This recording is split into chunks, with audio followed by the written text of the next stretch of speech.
نہاتے وقت کیسا غسل کرنا چاہیے، یہ سید امین القادری صاحب کا بیان ضرور سنیں۔ کی نوٹیفیکیشن جب ہم غسل کریں یا وضو کریں تو ہمارے یہاں پاکیزگی کا مزاج کتنا، کس انداز کے ساتھ ہمیں قانون دیا گیا ہے۔ اسلام کا قانون کتنا نفیس ہے کہ ہم یوں ہی جو وہ پاٹ اٹھا کر کے یا ٹپ اٹھا کر کے یا شاور کھول کر کے بدن پہ پانی ڈال لیں، ہمارے یہاں اس کا نام غسل نہیں ہے۔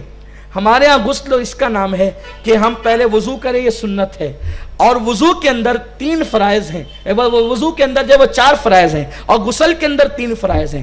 تو جو غسل میں 3 فرائض ہیں اس میں سے ایک یہ ہے کلی کرنا، ناک میں پانی ڈالنا اور پورے بدن پر پانی بہانا، یہ غسل کے 3 فرائض ہیں۔ اور جو ہے وہ وضو کے 4 فرائض ہیں، چہرہ دھونا، ہاتھ دھونا، سر کا مسح کرنا اور پیر دھونا۔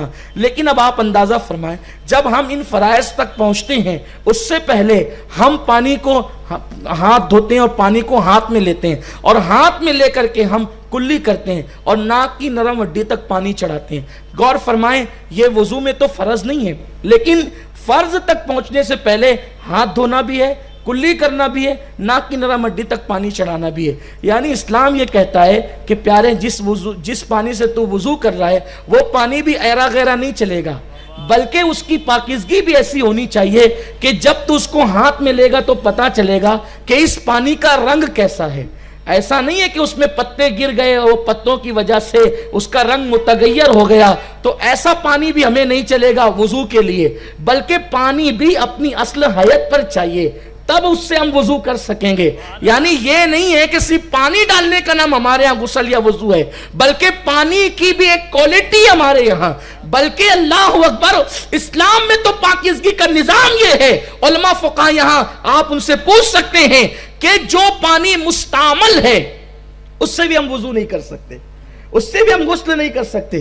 یہ مستعمل کسے کہتے ہیں کہ وہ پانی پاک تو ہے لیکن کسی بے وضو یا بے غسل کے آدمی نے اس میں اپنی انگلی ڈال دی، قصداً انگلی ڈال دی۔ اسلام کہتا ہے یہ پانی اب اس قابل نہ رہا کہ اس سے وضو کیا جا سکے یا غسل کیا جا سکے۔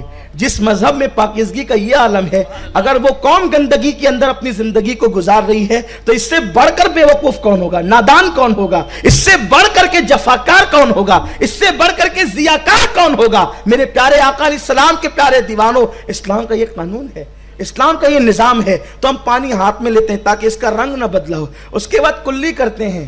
چلے رنگ تو اپنی اصل حالت پر ہے، لیکن ایسا تو نہیں کہ اس کے اندر کوئی ایسی چیز ڈال دی گئی ہو جس کی وجہ سے پانی کی لذت بدل گئی ہو۔ پتہ چلا ہم جس سے وضو یا غسل کرتے ہیں وہ پانی بھی ہمیں ایسا چاہیے جیسا وہ آسمان سے برسا تھا، جو لذت وہ لے کر کے آیا تھا اس میں وہ لذت قائم رہنی چاہیے، تبھی جا کر کے وہ پانی ہمارے استعمال کے قابل ہوگا۔ اور اس کے بعد ہم ناک کی نرم ہڈی تک وضو میں پانی چڑھاتے ہیں تاکہ اس کی بو بھی تبدیل نہ ہو۔